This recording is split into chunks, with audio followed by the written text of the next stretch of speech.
رسوله الكريم أما بعد فأعوذ بالله من الشيطان الرجيم بسم الله الرحمن الرحيم وواعدنا موسى 30 ليلة وأتممناها ب10 فتم ميقات ربه 40 ليلة وقال موسى لأخيه هارون اخلفني في قومي وأصلح ولا تتبع سبيل المفسدين ولما جاء موسى لميقاتنا وكلمه ربه قال رب أرني أنظر إليك قال لن تراني ولكن انظر إلى الجبل فإن استقر مكانه فسوف تراني فلما تجلى ربه للجبل جعله دكا وخر موسى صعقا فلما أفاق قال سبحانك تبت إليك وأنا أول المؤمنين قال يا موسى إني اصطفيتك على الناس برسالاتي وبكلامي فخذ ما آتيتك وكن من الشاكرين وكتبنا له في الألواح من كل شيء موعظة وتفصيلا لكل شيء فخذها بقوة وأمر قومك يأخذوا بأحسنها سأريكم دار الفاسقين سأصرف عن آياتي الذين يتكبرون في الأرض بغير الحق وإن يروا كل آية لا يؤمنوا بها وإن يروا سبيل الرشد لا يتخذوه سبيلا وإن يروا سبيل الغي يتخذوه سبيلا ذلك بأنهم كذبوا بآياتنا وكانوا عنها غافلين والذين كذبوا بآياتنا ولقاء الآخرة حبطت أعمالهم هل يجزون إلا ما كانوا يعملون واتخذ قوم موسى من بعده من حليهم عجلا جسدا له خوار ألم يروا أنه لا يكلمهم ولا يهديهم سبيلا اتخذوه وكانوا ظالمين ولما سقط في أيديهم ورأوا أنهم قد ضلوا قالوا لئن لم يرحمنا ربنا ويغفر لنا لنكونن من الخاسرين ولما رجع موسى إلى قومه غضبان أسفا قال بئس ما خلفتموني من بعدي أعجلتم أمر ربكم وألقى الألواح وأخذ برأس أخيه يجره إليه قال ابن أم إن القوم استضعفوني وكادوا يقتلونني فلا تشمت بي الأعداء ولا تجعلني مع القوم الظالمين قال رب اغفر لي ولأخي وأدخلنا في رحمتك وأنت أرحم الراحمين صدق اللہ العظیم۔ سورۃ الاعراف کی 10 آیات کریمہ آیت نمبر 142 سے آیت نمبر 151 تک آپ کے سامنے تلاوت ہے۔ ان آیات کریمہ میں نمبر 1 بنی اسرائیل کے نجات پا جانے کے بعد فرعون کی دشمنی سے اب ان کا مطالبہ تھا کہ ہمیں کوئی ضابطہ، قانون اور کوئی زندگی گزارنے کا طور طریقہ ہمیں معلوم ہو جائے۔ اس مطالبے کی روشنی میں اللہ تبارک و تعالیٰ سے فریاد کی موسیٰ علیہ السلام نے۔ اللہ پاک نے انہیں بلایا طور پہاڑ پر۔ ایک تو اس کا ذکر ہے۔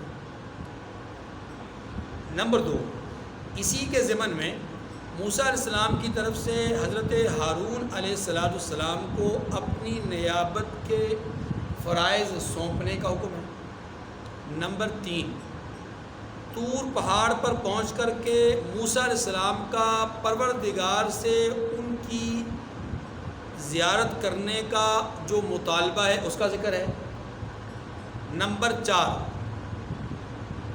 موسیٰ علیہ السلام کو تورات کی تختیاں دیے جانے کا ذکر ہے۔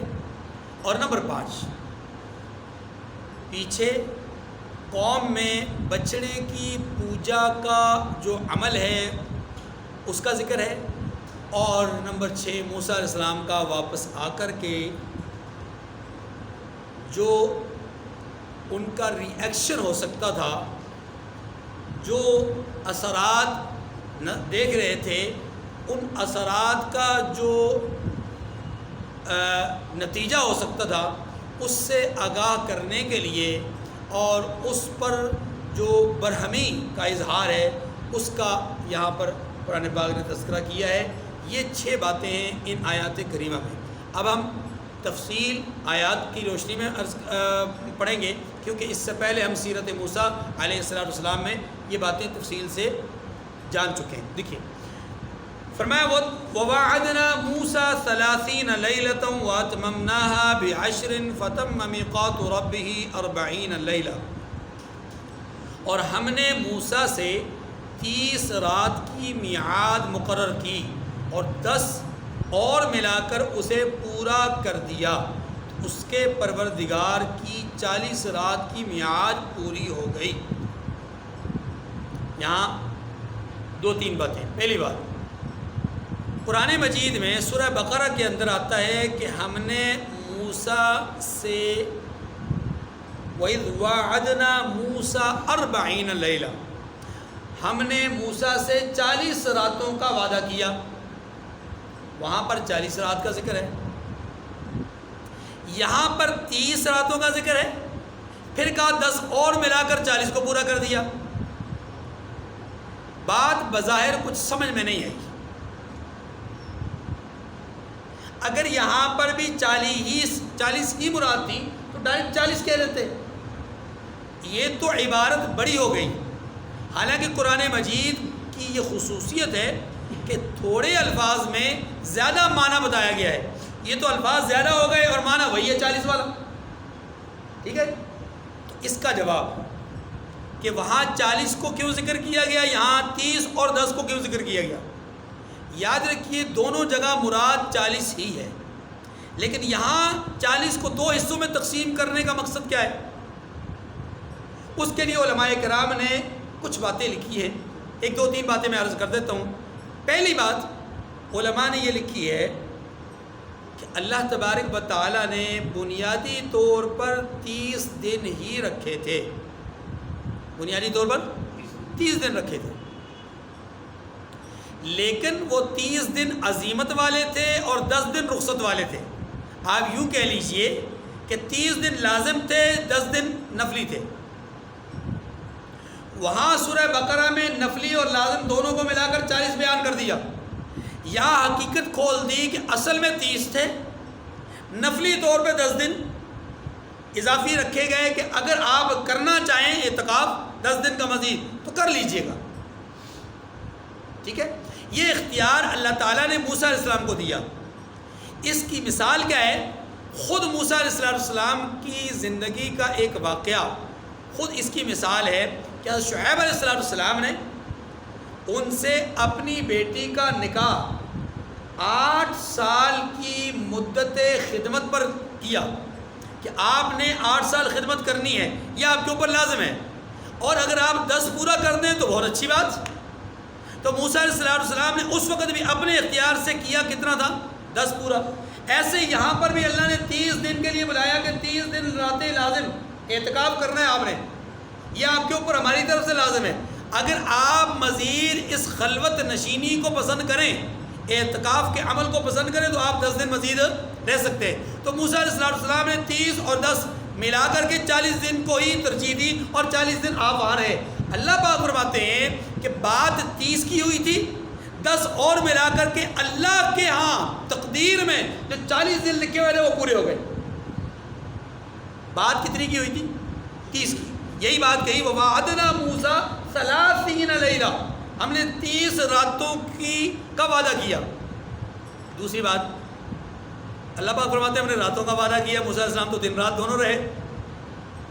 یاد رکھیے عربی کے اندر یا اسلامی نقطہ نظر سے دن جو ہوتا ہے اس کا شمار اس طرح ہوتا ہے کہ جو رات ہوتی ہے وہ پہلے ہوتی ہے، دن بعد میں ہوتا ہے۔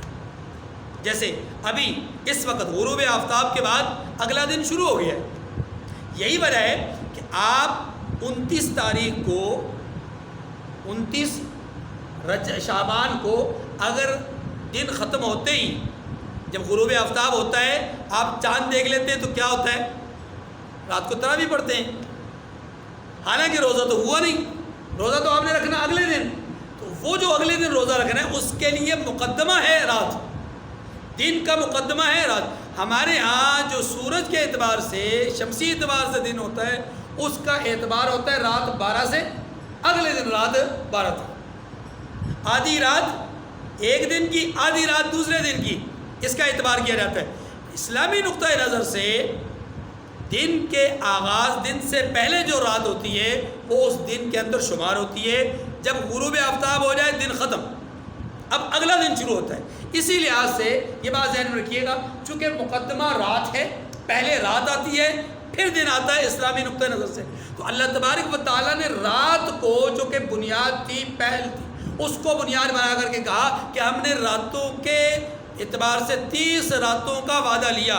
تو چونکہ دن رات کے تابع تھا تو اس لیے دن کا ذکر نہیں کیا, صرف رات کا ذکر کیا. ٹھیک ہے جی. تیسری بات, موسیٰ علیہ السلام کو طور پہاڑ پہ بلایا گیا 30 راتوں کے لیے, پوری کی 40 راتیں. اب چلہ ہی لیجیے. اب تیسری بات یہ ہے کہ یہ جو خلوت نشینی کا ایک عمل ہے یہ کیا اثر رکھتا ہے انسانی زندگی پر.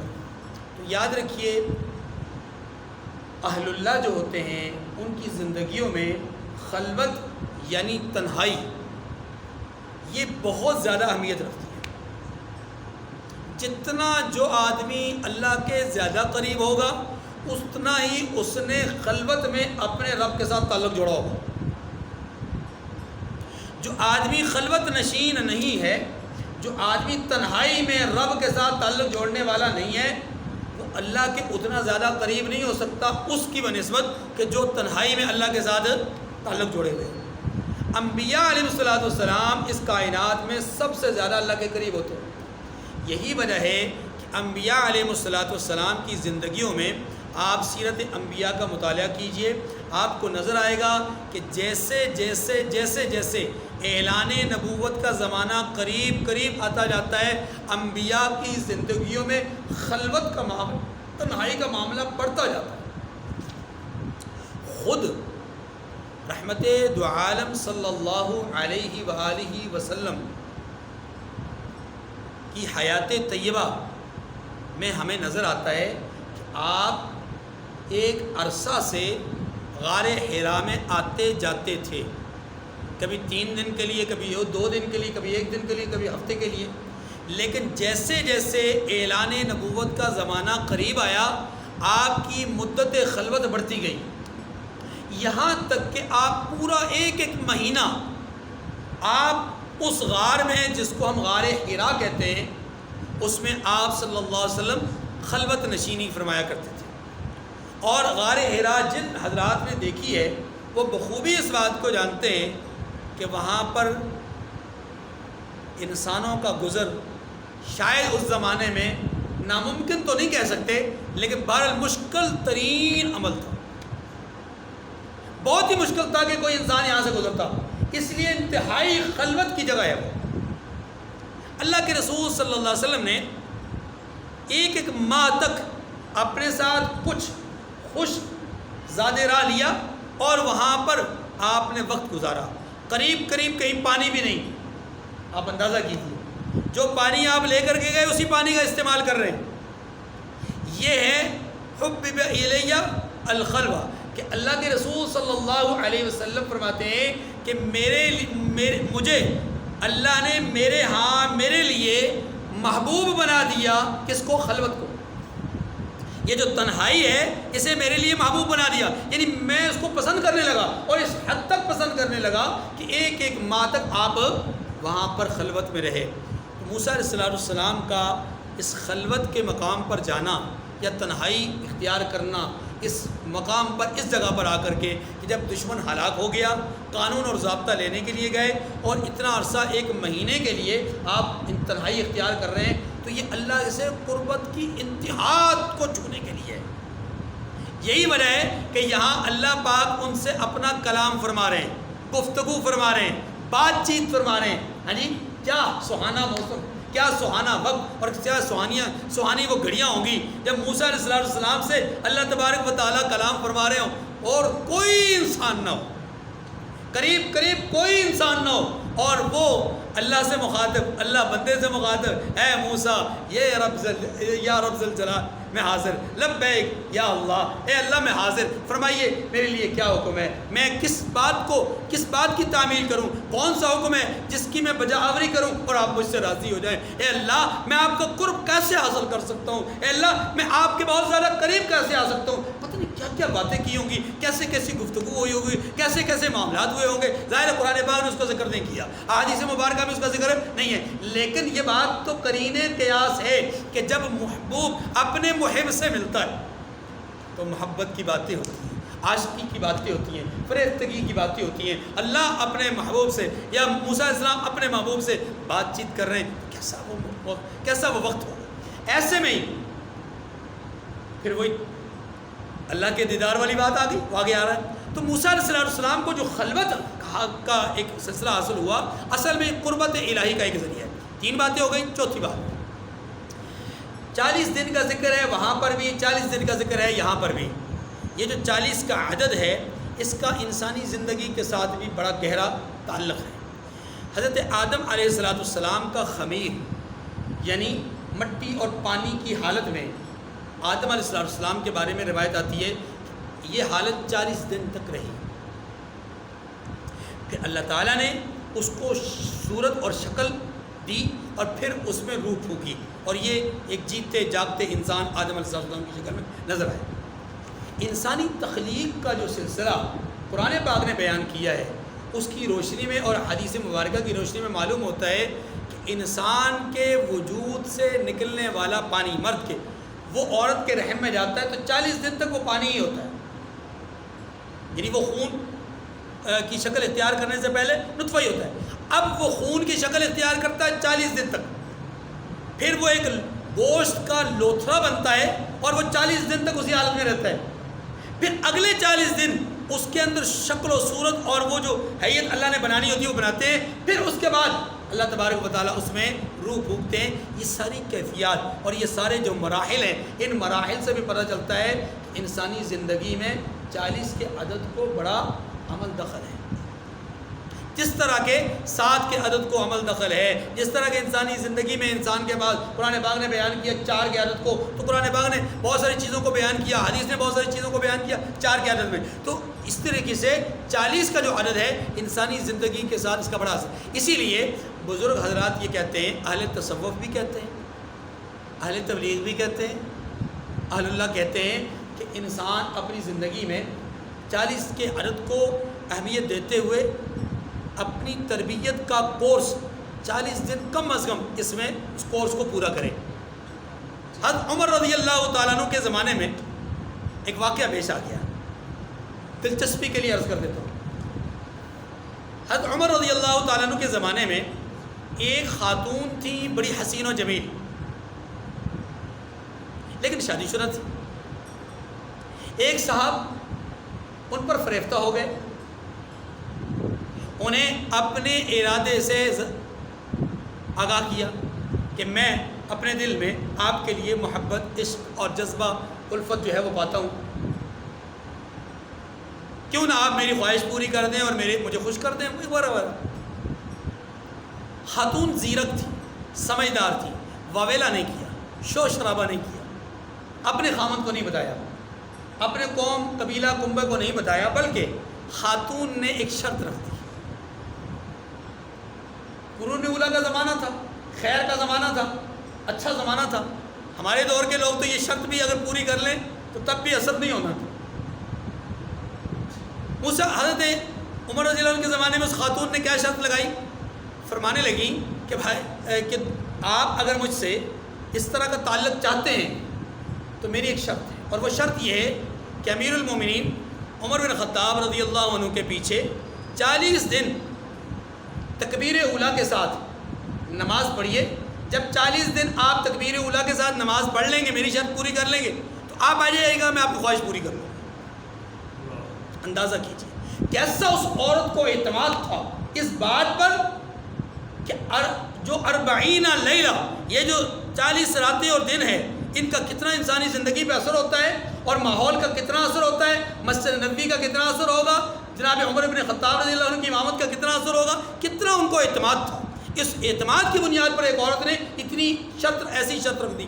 اب جب وہ شرط پوری کرنے کے لیے اس نے سنا کہ یہ شرط ہے، اس نے اس کو بڑا آسان سمجھا کہ یہ کون سا مشکل کام ہے، کوئی محنت مشقت والا کام نہیں ہے، سیدھے سیدھے جا کر کے نماز ہی پڑھنی ہے تو میں نماز پڑھ لیا کروں گا۔ کتابوں میں لکھا ہے کہ 12 دن نماز پڑھنے کے بعد اس کی حالت بدلنا شروع ہو گئی۔ 12 دن تک وہ صرف شرط پوری کرنے کے لیے آتا تھا، لیکن 12ویں دن کے بعد اب اس کا دل لگنے لگا نماز میں، مسجد میں دل اٹکنے لگا، اور کرتے کرتے جب 40 دن پورے ہو گئے تو خاتون نے پیغام بھیجا، آپ کے 40 دن پورے ہو گئے، تشریف لے آئیے۔ انہوں نے کہا نہیں، اب جس کے ساتھ عشق ہوا ہے اس کے عشق کے سامنے تیرا عشق کچھ نہیں ہے۔ خاتون نے اللہ کا شکر ادا کیا، خامد کو بتایا کہ یہ حالات ہیں، ایسا ہوا ہے، میں نے یہ شرط رکھی تھی، نتیجہ یہ نکلا۔ خامد ان کی بات سن کر کے فاروق اعظم رضی اللہ عنہ کے پاس گئے کہ امیر المومنین، میرے گھر میں اس طرح کا واقعہ پیش آیا۔ حضرت عمر رضی اللہ تعالیٰ عنہ کے چہرے پر ایک خوشی کے آثار تھے، اور وہ کیا تھے؟ خوشی کے آثار اس بات کے تھے کہ اللہ نے سچ فرمایا ہے کہ ان الصلاۃ تنہی عن الفحشاء والمنکر۔ میرے جیسا بندہ ہوتا تو کہتا دیکھے نہیں میرا کمال دیکھے، میرے پیچھے نماز پڑھی ہے تو بندہ سدھر گیا۔ نہیں، انہوں نے کیا کہا؟ ان الصلاۃ تنہی عن الفحشاء والمنکر، نماز بے حیائی سے اور برے کاموں سے روکتی ہے۔ تو 40 دن کا انسانی زندگی پر بڑا گہرا اثر ہوتا ہے۔ چلیے، وقال موسیٰ لأخیہ ہارون اخلفنی فی قومی واصلح ولا تتبع سبیل المفسدین۔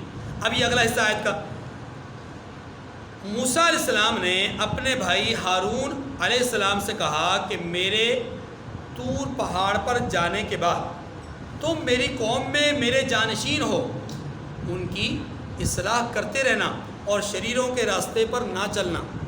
یہاں پر آپ غور کیجئے، موسیٰ علیہ السلام نے حضرت ہارون کو اپنا نائب مقرر کیا، اور یہ حقیقتاً بھی نائب تھے، حقیقتاً بھی نائب تھے۔ تو یہاں پر اسی نیابت کا ذکر ہے، اور ویسے بھی جب تک موسیٰ علیہ السلام قوم کے درمیان موجود، اصل موسیٰ علیہ السلام ہے۔ یہی وجہ ہے کہ آپ فرعون کے محل میں دیکھیں، جادوگروں کے ساتھ مقابلے کی حالت میں دیکھیں، آپ دریا کے کنارے دیکھیں، آپ دریا بردگی کا معاملہ فرعون کا دیکھیں، آپ جس بھی معاملے کو دیکھیں، ان تمام معاملات میں اگر خطاب نظر آتا ہے تو موسیٰ علیہ السلام کا نام نظر آتا ہے، ہارون علیہ السلام کا نظر نہیں آتا۔ ہاں، ایک موقع پر فرعون موسیٰ اور ہارون دونوں کا نام لیتا ہے، اور وہ کب موقع ہے کہ جب آخری وقت میں ایمان کا اظہار کرتا ہے کہ آمنت برب موسیٰ و ہارون، میں موسیٰ اور ہارون کے رب پر ایمان لایا۔ چونکہ وہاں پر اصلیت اور نائبیت کا معاملہ نہیں ہے، وہاں پر اللہ کی ربوبیت کا معاملہ ہے، اور اللہ کی ربوبیت کا تعلق ان دونوں انبیاء علیہ السلام کی دعوت کے ساتھ ہے۔ اس لیے یاد رکھیے کہ یہاں پر جو نیابت کا ذکر ہے وہ اصل کے اعتبار سے ہے کہ جب تک میں آپ کے درمیان موجود ہوں تو پھر نائب کی ضرورت نہیں ہے، اصل جو موجود ہے، لیکن جب اصل موجود نہ ہو تو پھر نائب کی ضرورت پڑتی ہے۔ ایک بات۔ دوسری بات فرمایا میری قوم میں آپ نے نیابت کے فرائض انجام دینے ہیں اور اصلاح کا معاملہ کرتے رہنا ہے۔ اس سے پتہ چلا کہ جو آدمی ذمہ داری اپنے کندھوں پر لے اس کو چاہیے کہ وہ ذمہ داری کو پوری طرح ادا بھی کرے۔ یہی فریضہ سمجھانے کے لیے موسیٰ علیہ السلام ہارون علیہ السلام سے کہہ رہے ہیں کہ آپ کے ذمے محض نیابت نہیں ہے، بلکہ آپ کے ذمے نیابت تبلیغ ہے، نیابت دعوت ہے، نیابت دین ہے، کہ آپ نے دین کی بات کرنی ہے، لوگوں کی اصلاح کرنی ہے، لوگوں کی تربیت کا معاملہ کرنا ہے۔ ٹھیک ہے، وَلَا تَتَّبِعْ سَبِيلَ الْمُفْسِدِينَ، یہ آخری جملہ ہے، یہ بھی ساتھ ہی موسیٰ علیہ السلام ہارون علیہ السلام کو نصیحت کر رہے ہیں، کیونکہ موسیٰ علیہ السلام رتبے میں بڑے ہیں، ہارون علیہ السلام رتبے میں ان سے نسبتاً کم ہیں، اگرچہ عمر میں موسیٰ علیہ السلام سے ہارون علیہ السلام بڑے ہیں۔ یہ ایسے ہی ہے جیسے حضرت عباس رضی اللہ تعالیٰ عنہ سے کسی نے پوچھا کہ آپ بڑے ہیں یا محمد رسول اللہ صلی اللہ علیہ وسلم بڑے ہیں؟ جانتے ہیں عباس نے کیا جواب دیا؟ فرمانے لگے پیدا پہلے میں ہوا تھا، بڑے ویسے محمد صلی اللہ علیہ وسلم، یعنی عمر کے لحاظ سے تو میں ہی بڑا ہوں، ظاہر ہے اس میں تو کوئی کوئی تبدیلی نہیں ہو سکتی، لیکن رتبے اور مقام کے لحاظ سے ان کا مقام تو انبیاء سے بھی بڑا ہے، میں اس کے سامنے کیا ہوں؟ ٹھیک ہے جی. دوبارہ موسیٰ علیہ السلام کہتے ہیں وَلَا تَتَّبِعْ سَبِيلَ الْمُفْسِدِينَ، نصیحت کر رہے ہیں کیونکہ رتبے میں بڑے ہیں، تو فرماتے ہیں کہ آپ مفسدین کی راہ پہ مت چلیے گا. اب مفسدین سے مراد کیا ہے؟ یہاں پر مفسدین کون لوگ ہیں؟ وہ تو فسادی اصل میں تو غرق ہو گئے، فرعون اور اس کے ساتھی. یہاں پر مفسدین کون ہیں؟ یاد رکھیے ہر قوم کے اندر، ہر معاشرے کے اندر، ہر سوسائٹی کے اندر ایسے لوگ موجود ہوتے ہیں جن کی فطرت میں، سرشت میں، جن کی طبیعت اور مزاج میں فتنہ انگیزی، شر، فساد، لڑائی جھگڑا، تکبر، غرور، یہ بری صفات ہوتی ہیں.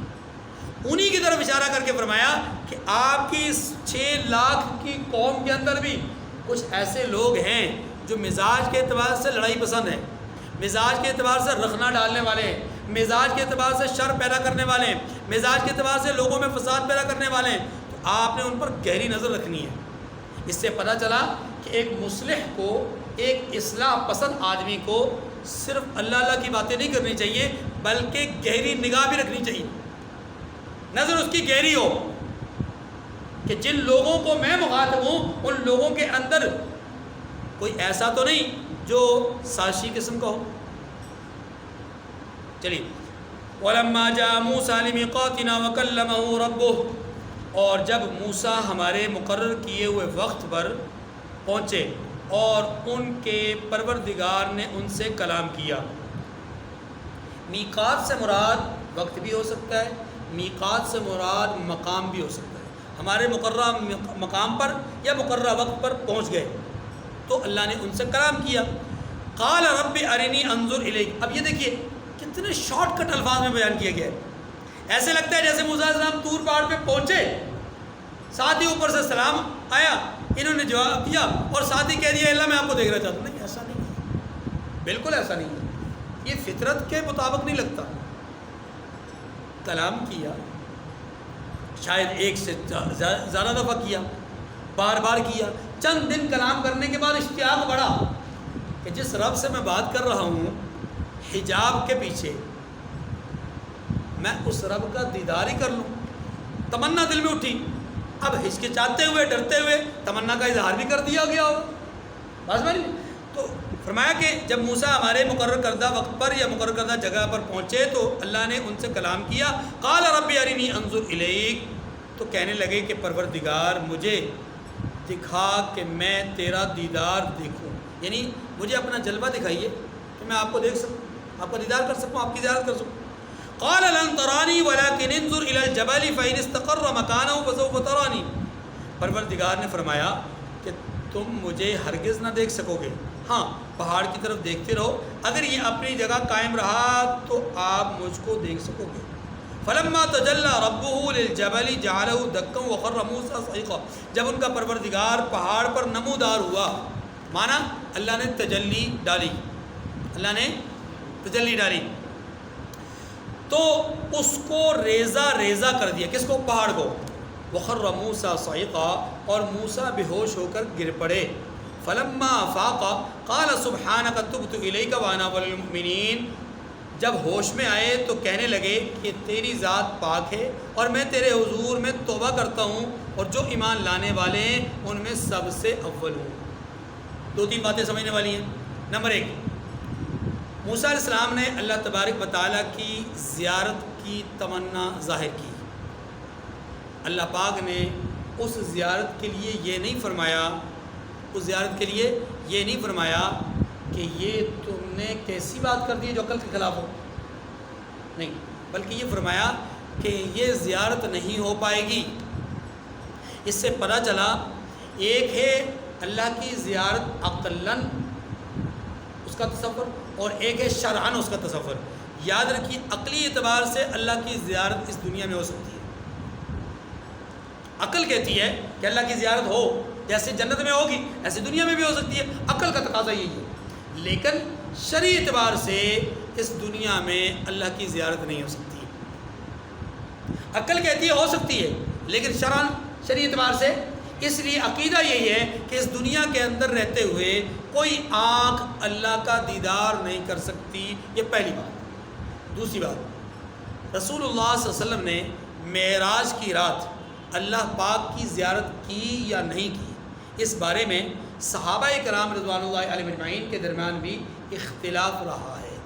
بعض حضرات اس بات کی طرف گئے ہیں کہ اللہ کی زیارت نہیں کی، لیکن بہت سارے احباب، بہت سارے حضرات صحابہ اس بات کی طرف گئے ہیں کہ اللہ کی زیارت کی ہے.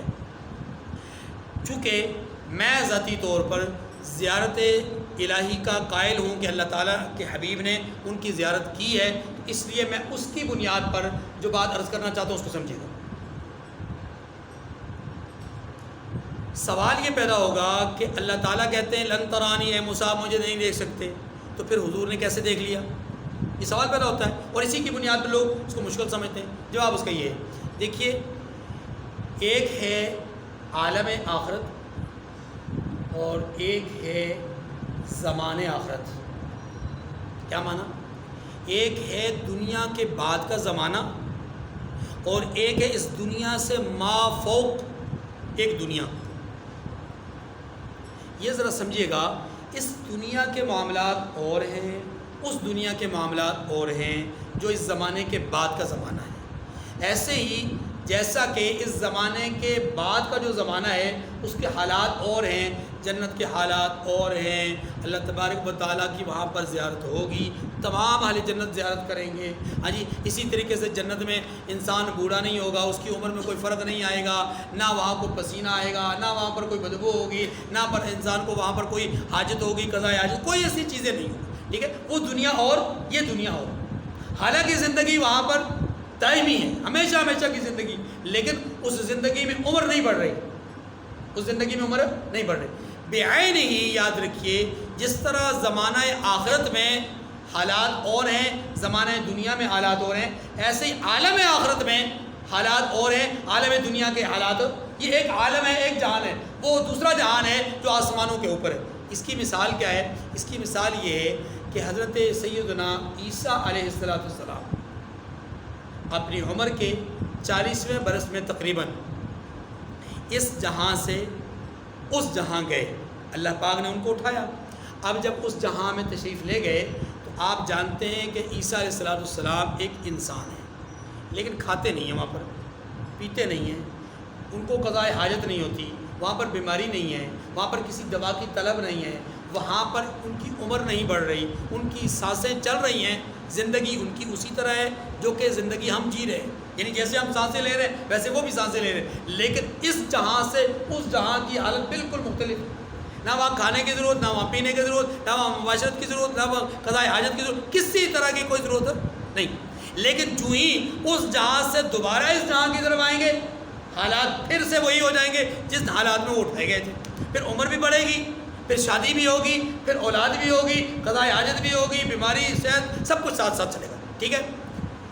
رسول اللہ صلی اللہ علیہ وسلم جب تک اس جہاں میں تھے، جب تک اس جہاں میں تھے، یعنی اس سفر معراج کی رات کی بات کر رہا ہوں، تو آپ نے کبھی اللہ کی زیارت نہیں کی.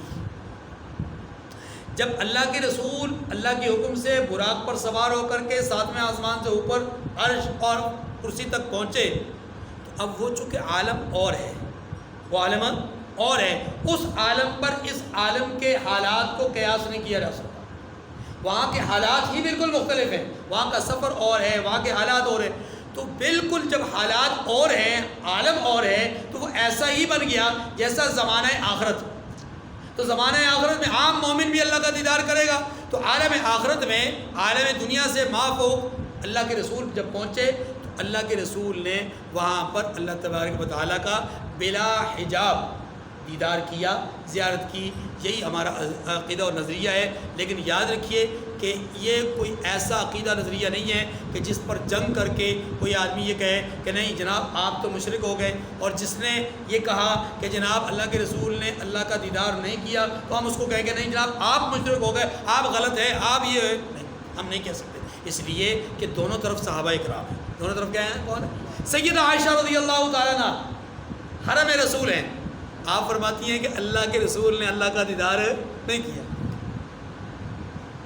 لیکن بہت سارے صحابہ قائل ہیں، ٹھیک ہے۔ اس لیے اس اختلافی مسئلے میں ہم کوئی ایسا نظریہ نہیں رکھیں گے کہ ہمارا جو فریق ثانی ہے، فریق مخالف نہیں، فریق ثانی ہے وہ غلط ہے، وہ ایسا ہے، ہم ایسا عقیدہ نظریہ نہیں رکھتے۔ لیکن آخری بات، موسیٰ علیہ السلام کو اللہ تبارک و تعالیٰ نے اپنا دیدار کروانے کے لیے کیا شرط رکھی کہ آپ پہاڑ پہ دیکھیے، اگر پہاڑ پر جمی یا پڑی تجلی پہاڑ برداشت کر کے، آپ نہیں، واضح نہیں رکھے گا۔ بہت سارے لوگ یہ سمجھتے ہیں کہ کہا یہ گیا ہے کہ اے موسیٰ آپ نے برداشت کر لیا تو ہم آپ کو دیدار کروا، نہیں، بتایا یہ گیا ہے کہ اے موسیٰ علیہ السلام اگر پہاڑ نے ہماری تجلی کو برداشت کر لیا، پہاڑ نے، نقطہ عرض کرنے لگا ہوں، پہاڑ نے ہماری تجلی کو برداشت کر لیا تو آپ کی آنکھ پہاڑ اور پتھر سے بہت کمزور ہے، چلیں اس میں بھی ہم صلاحیت پیدا کر دیں گے، یہ بھی تجلی کو برداشت کر لیں گے۔ لیکن جب پہاڑ ہی برداشت نہ کر سکے، پتھر ہی نہ برداشت کر سکے، اے موسیٰ پھر آپ کی آنکھ تو کمزور ہے نا، پھر آپ کی آنکھ تو نہیں برداشت کر سکے گی۔ یاد رکھیے انسان کے وجود میں دو چیزیں بڑی اہم ہیں، ویسے تو بہت ساری چیزیں اہم ہیں لیکن دو چیزیں بڑی اہم ہیں اس لحاظ سے، ایک نگاہ، دوسرا دل۔ قرآن مجید کے نزول کے حوالے سے جو نقطہ عرض کرنے لگا، قرآن مجید کے نزول کے حوالے سے اللہ نے کیا فرمایا؟ لو انزلنا هذا القرآن على جبل لرأيته خاشعا متصدعا من خشية اللہ، اگر ہم قرآن کو پہاڑ پر نازل کرتے تو پہاڑ ریزہ ریزہ ہو جاتا، یعنی پہاڑ میں سکت نہیں کہ وہ اللہ کے کلام کا بوجھ برداشت کر سکے، لیکن انا انزلنا علیک الکتاب، محبوب آپ پر ہم نے کتاب کو اتارا، کہاں اتارا؟ علی قلبک، آپ کے دل پر اتارا، آپ کے دل پر اتارا۔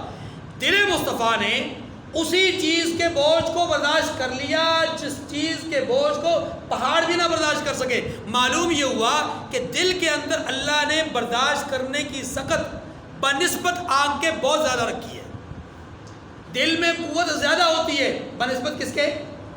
آنکھ کے۔ اسی لیے قرآن پاک کیا کہتا ہے؟ قرآن پاک یہ کہتا ہے کہ بعض لوگوں کے دل پتھر ہیں یا پتھر سے بھی زیادہ سخت ہے،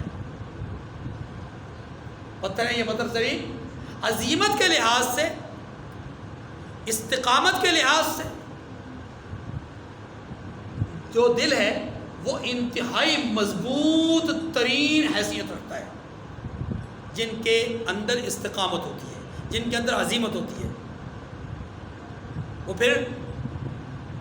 پھر کسی کے ہلانے سے ہلتے نہیں، کسی طاقت کے سامنے جھکتے نہیں، یہ جو وہ دل جو مضبوط ترین ہوتے ہیں۔ اس لیے عرض کر رہا ہوں کہ ایک ہے آنکھ اور ایک ہے دل، اللہ نے دل کو تو مضبوط ترین رکھا ہے لیکن آنکھ کو کمزور ترین رکھا ہے،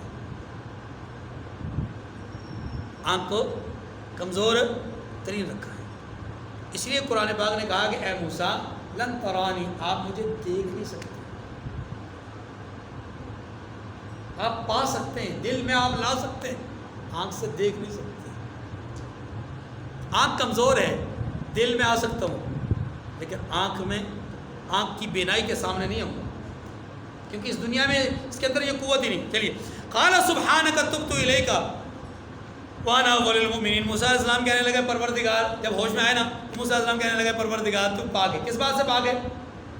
کس بات سے پاک؟ اس بات سے پاک ہے کہ تجھے اس جہاں میں رہتے ہوئے کوئی آدمی دیکھ سکے، اس بات سے تو پاک ہے۔ رہا مسئلہ میرے اصرار کا، رہا مسئلہ میرے مطالبے کا، تو پروردگار ہاتھ جوڑ کے معافی مانگتا ہوں، تب تو الیک، میں معافی مانگتا ہوں، اب نہیں مطالبہ کروں گا، اب مطالبہ۔ تو عرض یہ کر رہا تھا کہ اللہ تبارک و تعالیٰ نے کیا فرمایا؟ اے موسیٰ آپ پہاڑ کو دیکھیے، پہاڑ نے تجلی برداشت کر لی تو آپ کی آنکھ بھی اس کے اندر صلاحیت پیدا کر دوں گا، لیکن اگر پہاڑ ہی نہ برداشت کر سکے تو اچھا جی، وانا اول المؤمنین۔ اب موسیٰ علیہ السلام کیا کہنے لگے؟ پروردگار میں اولین مومن ہوں۔ سوال یہ پیدا ہوتا ہے اولین مومن کا کیا مطلب ہے؟ یہاں دو مطلب ہو سکتے ہیں۔ ایک مطلب یہ ہو سکتا ہے کہ موسیٰ علیہ السلام یہ کہہ رہے ہیں کہ پروردگار آپ کے احکامات کا اول مومن میں ہوں، اور یہ بات بالکل درست ہے اس لیے اس لیے کہ ہر نبی اللہ کے احکامات کا پہلا مومن ہوتا ہے. نبی کا ایمان ہوتا ہے نا، تو تبھی وہ اپنے ایمان اور اعتقاد کی بنیاد پر اللہ کی بات کو آگے پہنچاتا ہے، اس لیے پہلا مومن نبی ہوتا ہے. ایک تو یہ. دوسرا اس کا معنی اول المومنین کا معنی یہاں پر یہ ہے کہ پروردگار جس چیز کو میں نے اپنی آنکھوں سے دیکھا ہے، جو میں نے مشاہدہ کیا ہے، یہ کائنات میں کوئی اور یہ مشاہدہ نہیں کر سکا. اس مشاہدے کے لحاظ سے اس پر ایمان لانے والے بعد میں بھی لوگ آئیں گے، لیکن میں پہلا مومن ہوں. آج آپ بھی مانتے ہیں کہ موسیٰ علیہ السلام کے ساتھ واقعہ پیش آیا، تجلی پڑی، طور پہاڑ ریزہ ریزہ ہو گیا، ریت کی طرح ریزہ ریزہ ہو گیا، موسیٰ علیہ السلام پر ہیبت طاری ہوئی، بے ہوش ہو گئے. آپ مانتے ہیں، یہ ساری چیزیں مانتے ہیں. آپ کا ایمان بعد میں ہے، موسیٰ علیہ السلام کا ایمان پہلے ہے. اس پر میں پہلے ایمان لانے والا ہوں. اب اگلی آیت کریمہ میں اللہ تعالیٰ نے اسی کے تناظر میں موسیٰ علیہ السلام کے مقام اور رتبے کو بیان کیا ہے کہ ایسا نہیں ہے کہ میں نے آپ کو زیارت نہیں کروائی تو آپ کا خدا نخواستہ مقام اور رتبہ جو ہے وہ کم ہو گیا ہے یا کم ہے میرے نزدیک. نہیں، فرمایا قال یا موسیٰ انی اصطفیتک علی الناس برسالاتی و بکلامی. دو باتیں فرمائیں. فرمایا اے موسیٰ، میں نے آپ کو اپنے پیغام اور اپنے کلام سے لوگوں سے ممتاز کیا ہے، یعنی دوسرے لوگوں پر آپ کو یہ فوقیت دی ہے کہ آپ کی طرف اپنا پیغام بھیجا اور آپ کے ساتھ ہم کلام ہوا. فخذ ما آتیتک وکن من الشاکرین. تو جو میں نے آپ کو عطا کیا ہے اسے پکڑ رکھیے اور شکر بجا لائیے. معنی یہ ہے کہ اے موسیٰ، جو پیغام آپ کے پاس پہنچا آپ اسے مضبوطی سے پکڑ لیجئے. مضبوطی سے پکڑنے کا معنی کیا ہے؟ رحمت دو عالم صلی اللہ علیہ وسلم نے ارشاد فرمایا علیکم بسنتی وسنت الخلفاء الراشدین المہدیین عضوا علیہا بالنواجذ. حضرت یحییٰ علیہ السلام کو اللہ تبارک و تعالی نے فرمایا یا یحییٰ خذ الکتاب بقوہ، اے یحییٰ کتاب کو مضبوطی سے تھام لو. موسیٰ علیہ السلام کو بھی یہاں پر فرمایا فخذ ما آتیتک، جو ہم آپ کو دے رہے ہیں اسے مضبوطی سے پکڑ لیجیے. واعتصموا بحبل اللہ جمیعا. امت محمدیہ کو حکم ہے کہ سب کے سب اللہ کی رسی کو مضبوطی سے پکڑ لو. یہ جو پکڑنا ہے، مضبوطی سے تھامنا ہے، مضبوطی سے پکڑنا ہے، اس کا معنی کیا ہے؟ یہ محاورہ ہے اور اس کا معنی ہوتا ہے عمل کرنا، یعنی پورے خلوص کے ساتھ، پورے استقلال کے ساتھ، پوری عزیمت کے ساتھ عمل کرو. اور عمل مشکل ہے. عمل کیا ہے؟ مشکل ہے. پر فرمایا کہ فخذ ما آتیتک وکن من الشاکرین. ایک بات کہ مضبوطی سے پکڑ لو یعنی عمل کیجئے، جو احکامات آپ کو ملے آپ اس پر عمل کیجئے. دیکھیے پیغمبر تو ہوتے ہی عمل کرنے والے ہیں. یہاں پیغمبر کو کیوں کہا گیا کہ آپ عمل کیجئے؟ اصل میں بعض اوقات کسی کام کا نبی کو کہا جاتا ہے تو مراد نبی کا عمل نہیں ہوتا، مراد امت کا عمل ہوتا ہے، امت کو ابھارنا ہوتا ہے اس بات پر. آپ اندازہ کیجئے رسول اللہ صلی اللہ علیہ وسلم کی ذات عالی جن کے لیے اس کائنات کو اللہ پاک نے سجایا ہے. اللہ کیا فرماتے ہیں کہ محبوب لئن اشرکت لیحبطن عملک، اگر آپ شرک کریں گے تو آپ کے عمل بھی ضائع ہو جائیں گے. کیا کوئی مسلمان اس بات کا تصور بھی کر سکتا ہے کہ حضور صلی اللہ علیہ وسلم شرک کریں گے؟ یا مطلب ان سے شرک ہوا ہوگا یا شرک انہوں نے کیا ہوگا یا شرک کا تصور ان کے ذہن میں آیا ہوگا؟ قطعاً نہیں. جو آدمی یہ تصور کرے وہ دائرہ اسلام سے نکل جاتا ہے. لیکن اللہ نے کیوں کہا؟ اللہ نے اس لیے کہا کہ محبوب کو کہہ کر کے محبوب کی وساطت سے امت کو سمجھانا مقصود ہے کہ لوگوں سنو اس بات کو کہ میں نے اپنے محبوب کو یہ بات کہی ہے. جو شرک کرنا تو بہت دور کی بات ہے، شرک کا تصور بھی کسی نبی سے نہیں ہو سکتا. یہ تو امام الانبیاء ہے. لیکن پھر بھی اگر میں ان کو کہہ رہا ہوں تو اس کا مطلب یہ ہے کہ پھر باقیوں سے بھی شرک کا کوئی کسی قسم کا عمل قبول نہیں ہوگا، قرآن درگاہ ہو جائے گا. دیکھیے وَكَتَبْنَا لَهُ، دوسری بات وَكُن مِّنَ الشَّاكِرِينَ، اور شکر بجا لائیے. اس سے معلوم یہ ہوا کہ انسان کو جو نعمت ملے اس نعمت پر شکر ادا کرتے رہنا چاہیے. اللہ کے رسول صلی اللہ علیہ وسلم کے بارے میں ایک صحابی کہتے ہیں کہ میں ایک روز دل میں یہ خیال لیے ہوئے کہ رسول اللہ صلی اللہ علیہ وسلم کی رات کے اعمال کا میں تھوڑا سا جائزہ لوں، یعنی آپ رسول اللہ علیہ وسلم کے اعمال کو دیکھوں تاکہ میرے اندر بھی اعمال کرنے کا شوق اور جذبہ پیدا ہو۔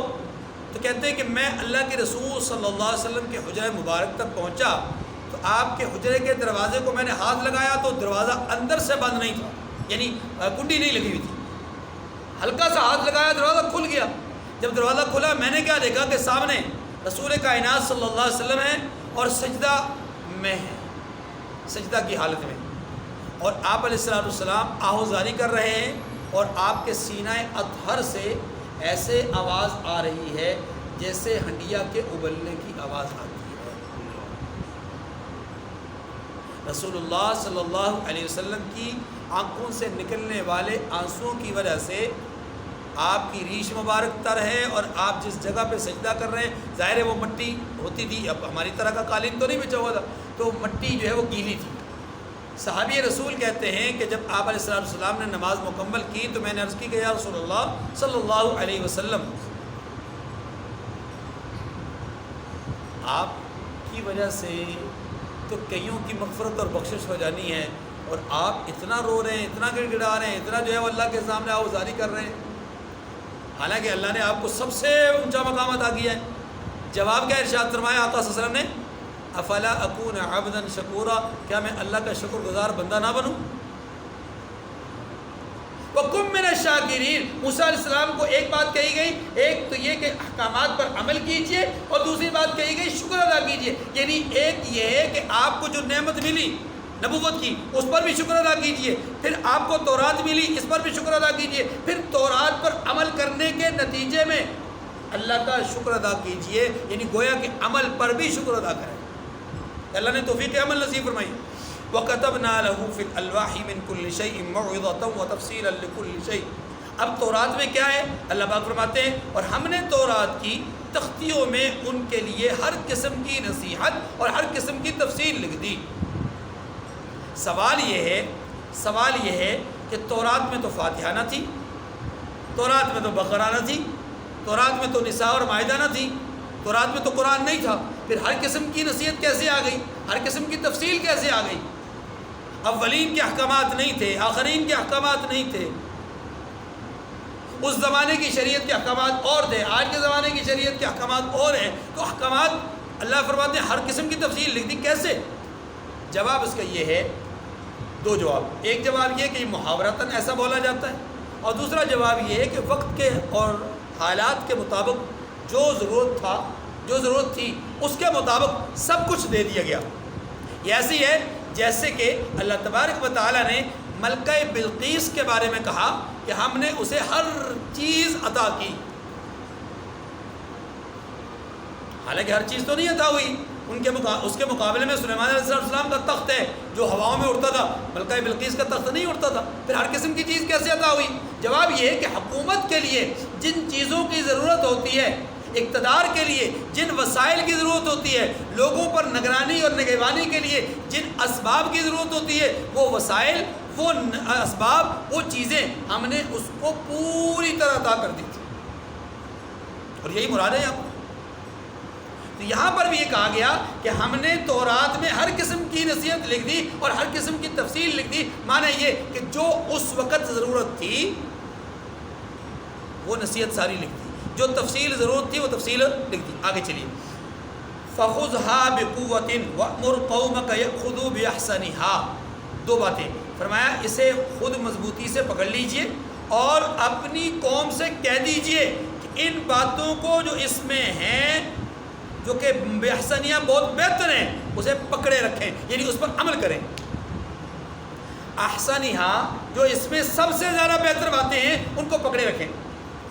سوال یہ ہے کہ تورات میں تو بہت ساری باتیں تھیں، تو اگر ان میں کچھ باتیں بہت بہتر تھیں تو کچھ باتیں کم بہتر تھیں، تو جو کم بہتر تھی کیا ان کو چھوڑ دینا درست ہے؟ کیا ساری کتابوں میں ایسا ہی ہوتا ہے؟ جواب اس کا یہ ہے، توجہ کیجیے گا، جواب اس کا یہ ہے کہ دیکھیے، دو قسم کے احکامات ہوتے ہیں، احکامات کی دو قسمیں ہیں، قرآن میں بھی دو قسم کے احکامات آئے، ہر شریعت میں دو طرح کے احکامات ہوتے ہیں۔ کیسے؟ ایک حکم کا نام ہم رکھتے ہیں رخصت، دوسرے حکم کا نام ہم رکھتے ہیں عزیمت.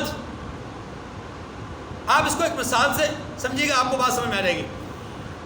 رمضان کا مہینہ ہو، آپ اپنے شہر، اپنے وطن، اپنے علاقے میں موجود ہوں، آپ کے لیے روزہ رکھنا فرض ہے، اور آپ کسی حال میں بھی بغیر شرعی عذر کے یہاں روزہ نہیں ترک کر سکتے. ایسی ہے، آپ کو ترک کرنے کی اجازت نہیں ہے، رخصت نہیں ہے، آپ کے لیے حکم یہی ہے. لیکن اگر آپ نے سفر کا ارادہ کر لیا، جو شرعی مسافت ہے 78 کلومیٹر سے زائد، آپ نے ارادہ کر لیا کہ میں نے جانا ہے، کہیں سفر کرنا ہے، تو پھر آپ کو شریعت نے اس بات کی اجازت دی ہے کہ اس دن آپ روزہ نہ رکھیں.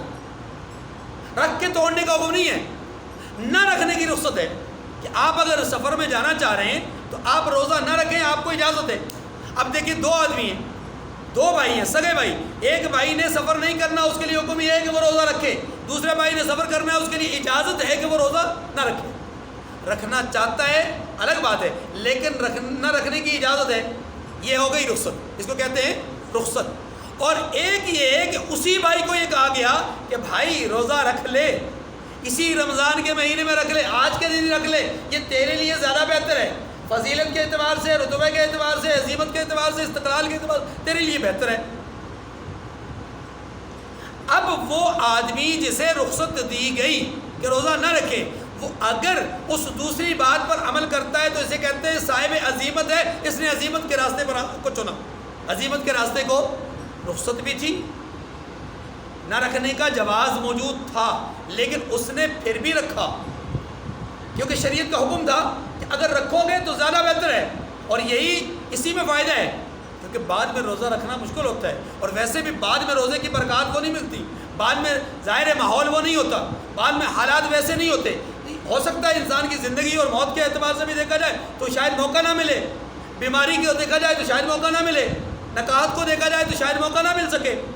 اس لیے ساری چیزیں بعد میں کمی والی آ سکتی ہیں، اس کی بہتر یہ کہ روزہ رکھے. اب اس نے روزہ رکھ لیا، رخصت تھی لیکن عزیمت کے راستے پر عمل کیا. تو یاد رکھیے کہ اسی طریقے سے شریعت مطہرہ یہ کہتی ہے کہ بعض احکامات وہ ہیں جن میں رخصت ہوتی ہے لیکن ساتھ ساتھ عزیمت کا پہلو بھی ہوتا ہے. ٹھیک ہے جی.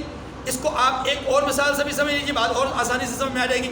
جیسا کہ ایک آدمی نے دوسرے آدمی کو قتل کیا، اب قاتل سے بدلہ لینا، قاتل سے قصاص لینا، یہ شریعت کا حکم ہے، شریعت کا حکم ہے. اب قصاص لیا تو یہ شریعت کا حکم ہے، لینا لازم ہے. لیکن اگر کوئی آدمی معاف کرنا چاہے تو معاف کرنے کی اجازت موجود ہے، معاف کرنے کی اجازت. لیکن یہاں غور کیجئے گا، بدلہ لینا یہ شریعت کا وہ حکم ہے کہ جس کو ہم رخصت کے درجے میں لیں گے. بدلہ لینے کی اجازت ہے لیکن معاف کرنا زیادہ بہتر ہے. معاف کرنا کیا ہے؟ زیادہ بہتر ہے. اب دیکھیے، اس آدمی نے جو مقتول کا وارث ہے اس نے بدلہ نہیں لیا بلکہ معاف کر دیا، تو اس نے گویا عزیمت کے راستے کو چنا. کون برداشت کرتا ہے کہ میرے بھائی، میرے والد کو کسی نے قتل کیا اور میں اس کو جیسے ہی چھوڑ دوں، معاف کر دوں؟ لیکن اس نے اگر اپنے دل پہ پتھر رکھ کر کے اللہ کی رضا کے لیے معاف کر دیا تو اس نے عزیمت کا راستہ چنا. تو ایک ہوتا ہے رخصت کا راستہ، ایک ہوتا ہے عزیمت کا. یہاں اللہ تبارک و تعالیٰ اپنے پیغمبر کلیم موسیٰ علیہ السلام سے کہتے ہیں کہ اپنی قوم سے کہہ دیجئے گا کہ تورات میں رخصت والی باتیں بھی ہیں، عزیمت بھی اسی میں موجود ہے، لیکن ان سے کہنا کہ بہتر اور افضل یہی ہے کہ عزیمت کے راستے پہ چلنا، عزیمت کے راستے پہ. اور یاد رکھیے، جو قوم رخصت کے راستے پہ چلنا شروع ہو جاتی ہے مسائل میں، معاملات میں، احکامات میں، وہ آہستہ آہستہ دھیرے دھیرے دھیرے دھیرے شریعت سے دور ہو جاتی ہے. جس قوم کے مزاج میں عزیمت کا راستہ چننے کا جذبہ موجود ہو، وہ قوم کبھی شریعت سے بھٹکتی نہیں ہے. اس کی زندہ اور واضح مثال پہلی 6 صدیوں میں مسلمانوں کے حالات. اس کے بعد کے حالات رخصت پر عمل ہے، اور نتیجہ یہ ہے ہمارے سامنے. آج ہم نے جہاد کو بھی فساد قرار دے دیا. آج ہم نے بہت ساری چیزوں کو، مسجد میں آنا بھی ہم کہتے ہیں کوئی ضروری نہیں ہے، نماز پڑھنی ہے، نماز اپنی دکان میں بھی پڑھ سکتے ہیں. قرآن کیوں چیخ چیخ کر کہتا ہے اقیموا الصلاۃ وآتوا الزکاۃ وارکعوا مع الراکعین، وارکعوا مع الراکعین، کیوں چیخ چیخ کر کے کہتا ہے؟ چلیے، سأریکم دار الفاسقین، یہ جملہ بھی بڑا زبردست ہے. فرمایا میں عنقریب تمہیں نافرمان لوگوں کا گھر دکھا دوں گا. اللہ فرماتے ہیں اے موسیٰ آپ اپنی قوم سے کہیے گا کہ رب کہتے ہیں کہ میں عنقریب تمہیں فاسقین کا گھر دکھا دوں گا. اس جملے کو آپ یوں سمجھ لیجئے یہ وارننگ بھی ہے اور یہ دعا بھی ہے. یہی جملہ یا تو یہ وارننگ ہے اور یا یہ وعدہ ہے. وارننگ کیسے؟ یا عذاب کہہ لیں اس کو، عذاب ہے یا وعدہ ہے؟ کیسے؟ سوریکم دار الفاسق، ان قریب میں تمہیں فاسقین کا گھر دکھاؤں گا. اگر اس سے مراد یہ ہو کہ تم تورات پر عمل نہیں کرو گے، تورات کو پس پش ڈالو گے، ان قریب تمہیں فاسقین کا گھر دکھاؤں گا، یعنی تمہیں وہ راستہ دکھاؤں گا جو جہنم والا ہو، فاسق والا ہو. تو یہ کیا ہے؟ عذاب ہے، یہ وعید ہے. یہ کیا ہے؟ اور اگر سوریکم دار الفاسقین کو دوسرے معنی میں لیا جائے تو پھر وہ وعدہ ہوگا. وہ کیا؟ کہ اے موسیٰ آپ اپنی قوم سے کہیے کہ تورات پر عمل کرو. وادی طے میں بھٹک رہے ہو نا، ایک حکم نہ مان کر. وہ حکم کیا تھا؟ ارض شام میں جاؤ، قومیں اپنا جو وہاں پر قوم موجود ہے اس قوم کے ساتھ تم کیا کرو؟ جا کر کے جنگ کرو. اب یہ اس قوم کے ساتھ جنگ کرنے کے بجائے کیا کہتے ہیں؟ اے موسیٰ آپ اور آپ کا رب چاہیے جا کر کے جہاد کیجیے، ہم یہیں بیٹھے رہیں گے. قوم عمالقہ کے ساتھ ہم نہیں لڑ سکتے کیونکہ بڑی طاقتور قوم ہے. اب اللہ تبارک و تعالیٰ نے بطور سزا وادی طے میں بھٹکا دیا. فرمایا 40 سنہ، 40 سال تک یہاں بھٹکتے رہو. تورات نازل ہو گئی. اب تورات جب نازل ہوئی تو تورات میں یہ جملہ آ گیا کہ اے موسیٰ آپ اپنی قوم سے کہیے اگر یہ تورات پر عمل کریں گے، اگر تورات کے احکامات کو دل و جان سے قبول کریں گے تو ان قریب ہم تورات پر عمل کرنے کے نتیجے میں تمہیں اس قوم پر فتح نصیب کریں گے اور ان فاسق لوگوں کا گھر تمہیں دکھائیں گے. معنی یہ کہ فاسقوں کی جگہ پہ تمہیں جو ہے وہ قابض بنا دیں گے. یہ وعدہ ہے. یہ کیا ہے؟ پہلی صورت میں کیا ہے؟ وعید. دوسری صورت میں کیا ہے؟ وعدہ. سأصرف عن آیاتی الذین یتکبرون فی الارض بغیر الحق. اللہ اکبر. جو لوگ زمین میں ناحق غرور کرتے ہیں ان کو اپنی آیتوں سے پھیر دوں گا. اللہ اکبر. اللہ. یہ جملے پہ غور کیجئے. جو لوگ تکبر کرتے ہیں انہیں اپنی آیات سے پھیر دوں گا. اس جملے کو سمجھیے گا. اللہ تبارک و تعالیٰ کی اس دنیا میں انسانوں کے ساتھ جو سب سے بڑی انتقام کی کیفیت ہے نا، وہ پتہ کیا ہے؟ کہ بندوں سے نیکی کی توفیق کو چھین لے، ایمان کی دولت سلب کر دے. یہ سب سے بڑا انتقام ہے اللہ کا. اس دنیا میں رہتے ہوئے دنیاوی زندگی میں انسان سے سب سے بڑا انتقام اللہ کا کیا ہے؟ تو اسے نعمت ایمان چھین لے، توفیق حسنہ چھین لے، نیکی کی توفیق چھین لے. اسی کی طرف اشارہ ہے کہ یہ جو متکبر لوگ ہیں نا، میں انہیں اپنی آیات سے پھیر دوں گا، یعنی انہیں نیکی کی توفیق نہیں دوں گا، انہیں اعمال حسنہ کی توفیق نہیں دوں گا. اس سے یہ معلوم ہوا کہ متکبرین اللہ کو بالکل پسند نہیں ہے. اسی لیے فرمایا الکبریاء ردائی، بڑائی میری چادر ہے. بڑائی کیا ہے؟ میری چادر ہے. جو میری چادر کو کھینچنے کی کوشش کرے گا میں اسے ذلیل و رسوا کر دوں گا، تباہ و برباد کر دوں گا. دنیا میں جو لوگ تکبر اور غرور کے نشے میں دھت ہوتے ہیں ان سے پھر نیکیاں اور خیر کے کام نہیں ہوتے. وہ فساد ہی برپا کرتے ہیں، شرارت ہی برباد کرتے ہیں، اور ایمان کے خلاف اور اسلام کے خلاف اور دین کے خلاف اور مذہب کے خلاف اور قوم کے خلاف اور لوگوں کی خدمت خلق کے خلاف وہ ان کے اقدامات چلتے ہیں. کبھی ان سے خیر کے کام نہیں ہوتے. اس لیے اللہ سے ہمیشہ دعا کیا کریں کہ پروردگار ہر قسم کے غرور سے، تکبر سے بچانا. اور اس جملے کو، یہ جو کلمہ ہے نا اللہ اکبر، اس کو بڑی عظمت کے ساتھ اپنی زبان سے بولا کریں اور اس ارادے کے ساتھ، اس نیت کے ساتھ بولا کریں اللہ اکبر، کہ اللہ تو سب سے بڑا ہے. لیکن ساتھ یہ تصور کریں کہ پروردگار میں تیرے سامنے سب سے حقیر ہوں. اس تصور کے ساتھ کہ تو سب سے بڑا، میں سب سے زیادہ حقیر، پھر انشاءاللہ تکبر نہیں پیدا ہوگا. اور کبھی کبھی غربا کے ساتھ بیٹھا کریں. یہ تکبر توڑنے کا ایک بہت بڑا ذریعہ ہے. غریب لوگوں کے ساتھ بیٹھا کریں. اپنی فیکٹری کے، اپنی دکان کے جو ملازم ہیں نا، کبھی کبھی ان کے ساتھ بیٹھ جایا کریں، جا کر ان کے تھڑے پر، ان کی سیٹ پر، ان کے ساتھ جا کے بیٹھا کریں. یقین کریں اندر سے من ٹوٹے گا. یہ رائے والے تبلیغی جماعت والے وہاں پر بڑے بڑے ڈاکٹروں کو, بڑے بڑے انجینئرس کو, بڑے بڑے آفیسرس کو وہاں پر باتھ روم صاف کرنے پہ لگا دیتے ہیں. جاؤ بھائی آپ کی تشکیل ہے, آج آپ باتھ روم صاف کریں. یقین کریں میں ٹوٹتی ہے میں باتھ روم. اور ایک آدمی جو کرنل لیول کا آدمی ہو, ہاں جی, اور ایک آدمی جو کہ اپنے بہت سارے ادارے رکھتا ہو, بہت ساری اس کی بلڈنگیں ہوں, ایک آدمی بہت ساری کمپنیوں کا مالک ہو, اور وہ وہاں جائے اور جا کر کے چہرے پر ڈاٹا باندھ کے صفائی کر رہا ہو, مسجد کی کر رہا ہو, گلی کی کر رہا ہو, اور پھر باتھ روم کی کر رہا ہو. آپ اندازہ کریں اس کا غرور اور تکبر نہیں ٹوٹے گا؟ جب اسے کہا جائے کہ جناب آپ نے برتن لے کے خدمت کرنی ہے, آپ نے خدمت کرنی ہے, اور وہاں بیٹھے ہوئے کون ہیں؟ ملازمین ہیں. ہو سکتا ہے اس کے ساتھ کوئی 2-4 ملازم بھی آئے ہو. وہ ملازمین بیٹھے ہوئے ہیں اور ان صاحب کی خدمت کی ڈیوٹی لگی ہے کہ آپ نے خدمت کرنی ہے. اب وہ پلیٹیں لے کر کے سالن تقسیم کر رہا ہے, تو غرور نہیں ٹوٹے گا؟ ایک ہی صف میں کھڑے ہوئے محمود و ایاز, نہ کوئی بندہ رہا نہ کوئی بندہ نواز.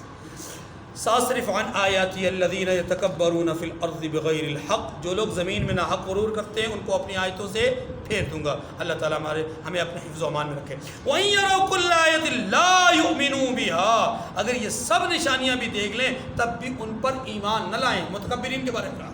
آگے کہا وَإِن يَرَوْا سَبِيلَ الرُّشْدِ لَا يَتَّخِذُوهُ سَبِيلًا, اور اگر راستے کا راستہ دیکھیں, یعنی ہدایت کا راستہ دیکھیں تو اپنا راستہ نہ بنائیں, یعنی ہدایت کے راستے کو اپنا راستہ نہ بنائیں, بلکہ ضلالت اور گمراہی کی طرف چلیں. وَإِن يَرَوْا سَبِيلَ الْغَيِّ يَتَّخِذُوهُ سَبِيلًا, اور اگر گمراہی کی راہ دیکھیں اسے راستہ بنا لیں. یہ ہے متکبرین کا حال. ذَلِكَ, اللہ فرماتے ہیں کیوں ایسا ہوا؟ اس لیے کہ بِأَنَّهُمْ كَذَّبُوا بِآيَاتِنَا وَكَانُوا عَنْهَا غَافِلِينَ, یہ اس لیے کہ انہوں نے ہماری آیتوں کو جھٹلایا اور ان سے غفلت کرتے رہے.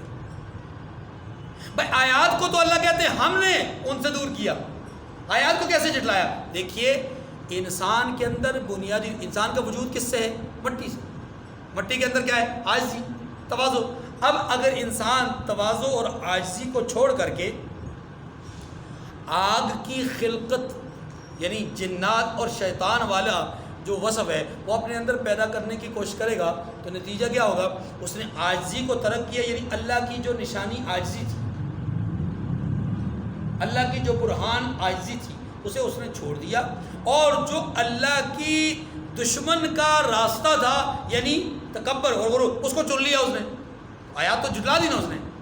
آیات تو جب وہ آیات اس نے جھٹلائی, خلقت کی آیات جھٹلائی, اللہ نے پھر کتاب کی آیات سے بھی اس کو دور کر دیا, ہدایت کی آیات سے بھی دور کر دیا, رشت و رہنمائی کی ہدایت سے بھی دور کر دیا. وَكَانُوا عَنْهَا غَافِلِينَ, اور ان سے وہ غفلت کرتے رہے. وَالَّذِينَ كَذَّبُوا بِآيَاتِنَا وَلِقَاءِ الْآخِرَةِ حَبِطَتْ أَعْمَالُهُمْ هَلْ يُجْزَوْنَ إِلَّا مَا كَانُوا يَعْمَلُونَ, اور جن لوگوں نے ہماری آیتوں اور آخرت کے آنے کو جھٹلایا ان کے اعمال ضائع ہو جائیں گے, یہ جیسے عمل کرتے ہیں ویسا ہی ان کو بدلہ ملے گا. بڑی واضح سی بات ہے. آگے موسیٰ علیہ السلام طور پہاڑ پر تھے, پیچھے سامری نے بچڑا بنایا, لوگوں نے پوجا شروع کر دی. تفصیل سے واقعہ آپ کے سامنے آ چکا, خلاصہ اس کا عرض کر دیتا ہوں. سامری نے لوگوں سے زیورات جمع کیے, زیورات کو پگھلا کر کے ان کا ایک ڈھانچہ بنایا جو کہ بچڑے کی شکل کا تھا. اس میں مٹی ڈالی اور مٹی ڈال کر کے جب اس کو چھوڑا تو اس میں سے آواز بچڑے والی آنا شروع ہو گئی. تو کہنے لگا اے میری قوم کے لوگوں, یہ موسیٰ اور تمہارا خدا ہے, الہکم و الہ موسیٰ, تمہارا اور موسیٰ کا خدا یہ ہے. موسیٰ پتہ نہیں کہاں چلے گئے, آؤ اس کی پوجا کرو. ٹھیک ہے, یہ بات سمجھ آ گئی. اب ایک نقطہ جو چونکہ پوری سیرت کے واقعہ تو بیان کیا تھا لیکن نقطہ نہیں بیان کیا, وہ نقطہ عرض کر دیتا ہوں پھر آیت کو ترجمہ کرتے ہیں. سوال یہ ہے کہ یہ قوم بچڑے کی پوجا پر کیسے رضامند ہو گئی؟ بیوقوف تو نہیں تھے, راہ چلتے بچڑا بن گیا اور اس کو پوجا شروع کر دی. ایسا کیوں ہوا؟ ایسا اس کا جواب سمجھیے گا. بنی اسرائیل قبطیوں کے غلام رہے ہیں اور غلامانہ زندگی گزاری ہے. ایک بات یہ تفصیل آپ پہلے پڑھ چکے. نمبر 2, چونکہ فرعونی جو لوگ تھے ان کے ہاں گائے کا بڑا احترام تھا, گائے کا احترام تھا. بڑا ادب تھا، وہ گائے کا بہت احترام کرتے تھے. جیسا کہ ہمارے پڑوس میں گاؤں ماتا کا بڑا احترام کیا جاتا ہے، بلکہ وہ کہتے ہیں کہ ہمارے بہت سارے لوگ اپنی گاؤں ماتا کا پیشاب پیتے ہیں بطور دوا. جب کہیں سے بھی شفا نہ مل رہی ہو تو ہم پیشاب پی لیتے ہیں اور ہمیں شفا مل جاتی ہے. تو ملتی بھی ہوگی، شفا تو اللہ نے دینی ہے نا، اللہ جس بھی چیز میں شفا پیدا کر لے. ہاں بعض اوقات یہ ہوتا ہے کہ شیطانی راستے میں بھی اللہ تعالیٰ نے کسی کی گمراہی کا سبب رکھا ہوتا ہے، یہ اصل میں گمراہی کا سبب ہے. پر اب گاؤں ماتا کو ساتھ یہ بھی بڑا پیار کرتے ہیں، فرعونی بھی کرتے تھے. تو چونکہ بنی اسرائیل ان کے غلام تھے، یاد رکھیے کہ جو قوم غلامی کی زندگی گزار رہی ہوتی ہے وہ اپنے آقاؤں کی نقالی کرنا اور اپنے آقاؤں کے نقش قدم پہ چلنا اپنے لیے بہت بڑی سعادت اور خوشی کی بات سمجھتے ہیں.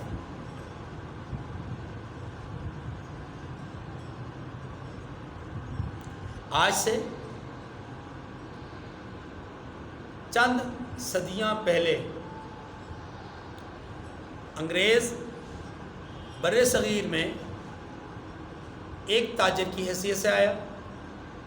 یہاں آ کر کے اس نے ڈیرے لگائے، بہت ساری کمپنیز کھولی، پھر آہستہ آہستہ وہ اس قوم پر حکمران بن گیا. باہر سے آیا ہوا انگریز حکمران بن گیا. اب جب یہ حکمران بنا، آپ جانتے ہیں، آپ تاریخ پڑھیے، آپ تاریخ کا مطالعہ کیجئے، اس سے پہلے اس قوم کی ماں بہن بیٹی بے پردہ باہر نکلنا اپنے لیے حرام قطعی سمجھتی تھی. عورتیں بے حجاب باہر نہیں نکلتی تھیں. فحاشی، عریانی، بے حیائی اس قوم میں موجود نہیں تھی.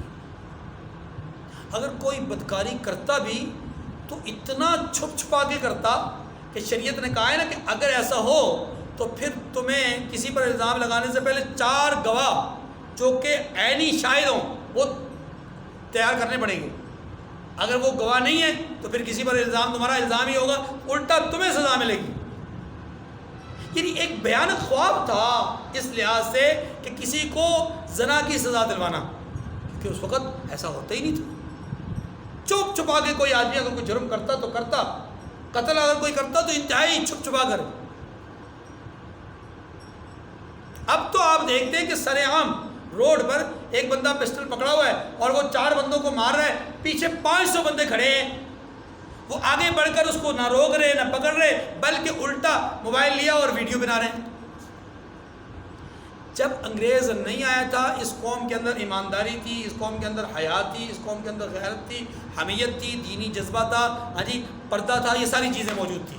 مساجد بڑی ہوتی تھی اور بڑی اس زمانے کی مساجد آپ دیکھیں کتنی شاندار مساجد بنی ہوئی. آپ آگرہ چلے جائیں، آپ کلکتہ چلے جائیں، آپ دہلی چلے جائیں، آپ لاہور چلے جائیں، بڑی بڑی مساجد اس دور میں بنی ہوئی ہیں. شاہی نام سے شاہی مسجد کیا ہے، بادشاہ بنایا کرتے تھے. اور مساجد کے ساتھ ہی جو عدالتیں ہوتی تھی وہ لگی ہوتی تھی. آپ آج بھی شاہی مسجد کے ساتھ چلے جائیں، سامنے اس کے کیا ہے، عدالت تھی. وہاں وقت کے جو حکمران تھے وہاں بیٹھتے تھے اور فیصلے سنایا کرتے تھے. خیر، میں عرض یہ کر رہا ہوں کہ جب انگریز آیا تو انگریز نے کے آنے سے پہلے سب بہتر تھا، سب اچھا تھا. لیکن انگریز چونکہ جب حکمران بنا تو اب ان کی لیڈیاں، عورتیں نہیں، ان کی لیڈیاں جب اونچے اونچے سینڈل پہن کر کے چلا کرتی تھی تو ہمارے جو بر صغیر کے نوجوان ہیں جنہوں نے کبھی عورتوں کو اس طرح دیکھا نہیں ہوتا تھا تو وہ تاڑا کرتے تھے. اور ان کی دیکھا دیکھی، ان عورتوں کی دیکھا دیکھی ہماری مہذب خواتین، ان کے دل میں بھی ان کی عادتیں اس لیے پسند ان کو آ گئیں کہ ان کے خامد ان عورتوں کو پسند کرنے لگے. بات ہی سمجھے؟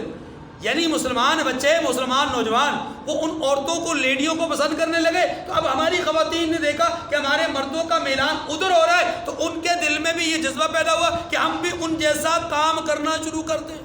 نقالی شروع ہو گئی. اور اس نقالی کا نتیجہ کیا بنا؟ نتیجہ آپ کے سامنے آیا کہ اب باقاعدہ طور پہ اسی قوم کی، اسی مہذب ترین قوم کی، اور اس قوم کی کہ جس کی ماں یہ کہا کرتی تھی، جس کی ماں نے یہ کہا تھا کہ میرا جنازہ دن کے وقت علی نہ اٹھانا، رات کی تاریکی میں اٹھانا،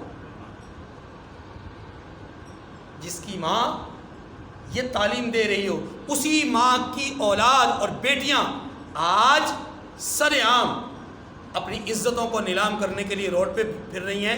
تو یہ ہوتا ہے نقالی کا اثر. اب سمجھائیے، فرعونیوں کو سمجھیے. فرعونی حاکم تھے اور ان کے ماتحت تھے، غلامی کی زندگی گزار رہے تھے بنی اسرائیل.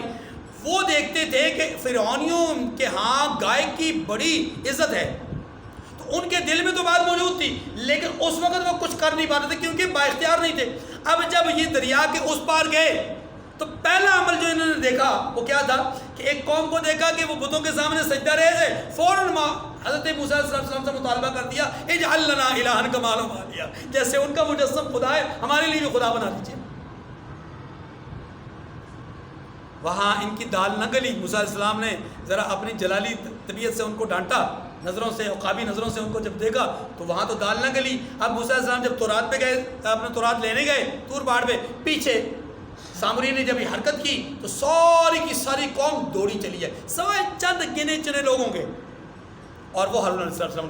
اب بات سمجھ آئی کہ فرعونی چونکہ حکمران تھے تو ان کی نقالی کر کے، ان کے زیر اثر رہ کر کے ان کے دل میں گائے کی محبت تھی. تو چونکہ بچڑا جب تیار ہو گیا، اب ان کے سامنے ہے کہ زیورات سے بنے ہوئے اس مجسم صورت کے اندر بچڑے کی شکل آ گئی اور بچڑا بولنے لگ گیا. انہیں لگا کہ یہ کوئی انہونی چیز ہے، انہوں نے پوجا شروع کر دی. اب ہمارے دور میں یہ بات سمجھنا مشکل نہیں ہے کہ کیسے بچڑے سے آواز آئی، کیونکہ اب تو چائنا نے ہر قسم کے بچڑے اور ہر قسم کے بچے اور بلی اور گائے اور گدھے بنا دیے ہیں، اور ان میں سے آوازیں ہی کیا، وہ بلکہ اب اچھلتے کودتے پورے ہر جانور اور ہر قسم کی چیز ہر ایکٹنگ کرتی ہے جو کہ اسے کرنی چاہیے وہ کرتی ہے. چلیے جی. وَاتَّخَذَ قَوْمُ مُوسَىٰ مِن بَعْدِهِ مِنْ حُلِيِّهِمْ عِجْلًا جَسَدًا لَهُ خُوَارٌ، اور قوم موسیٰ نے موسیٰ کے بعد اپنے زیور کا ایک بچڑا بنا لیا. قوم موسیٰ نے کب بنایا؟ یہ تو سامری نے بنایا. بات سمجھئے؟ جواب اس کا یہ ہے کہ سامری نے بنایا، قوم نے پسند کیا تو اللہ نے قوم کی طرف منسوب کر دیا. جب قوم نے پسند کر لیا تو قوم کی طرف منسوب کر دیا. ایسے ہی ہے جیسے بناتی سڑک قوم ہے، نام کس کا لگتا ہے؟ وقت کے وزیر اعظم کا، کیونکہ وقت کا وزیر اعظم پسند کرتا ہے کہ یہ روڈ بنے. ٹھیک ہے جی. اپنے زیور کا ایک بچڑا انہوں نے بنا لیا. وہ ایک جسم تھا جس میں سے بیل کی آواز نکلتی تھی. اس کا معنی یہ یا تو صرف وہ ایک ڈھانچہ تھا جس میں سے بیل کی آواز نکلتی تھی، یا باقاعدہ طور پہ جیسے بعض مفسرین نے لکھا ہے کہ وہ بچڑا تھا اور چلتا پھرتا تھا باقاعدہ طور پر، اور کھاتا پیتا تھا. الم یروا انہ لا یکلمہم ولا یہدیہم سبیلا اتخذوہ وکانوا ظالمین. اللہ فرماتے ہیں ان لوگوں نے یہ نہ دیکھا کہ نہ وہ ان سے بات کر سکتا ہے اور نہ ان کو راستہ دکھا سکتا ہے، یہ بھی نہیں دیکھا، پھر بھی اتخذوہ وکانوا ظالمین، اس کو انہوں نے معبود بنا لیا اور ظالم بن گئے. ولما سقط فی ایدیہم ورأوا انہم قد ضلوا قالوا لئن لم يرحمنا ربنا ويغفر لنا لنكونن من الخاسرین. اس آیت کا تعلق موسیٰ علیہ السلام سے واپسی کے ساتھ. موسیٰ علیہ السلام واپس آئے، جب قوم کو لتاڑا ڈانٹا اور پورا آپ نے ان کو تنبیہ کی. اب ان میں سے بہت سارے لوگوں کو احساس ہوا وہ ہم تو غلطی کر گئے. یہ اشارہ ہے اس میں. ولما سقط فی ایدیہم، جب وہ نادم ہوئے. سقط فی ایدیہم کا معنی کیا ہے؟ اس کا لفظی معنی یہ دیکھیے، ادھر دیکھیے میری طرف. جب کوئی آدمی پریشان ہوتا ہے نا یوں کرتا ہے.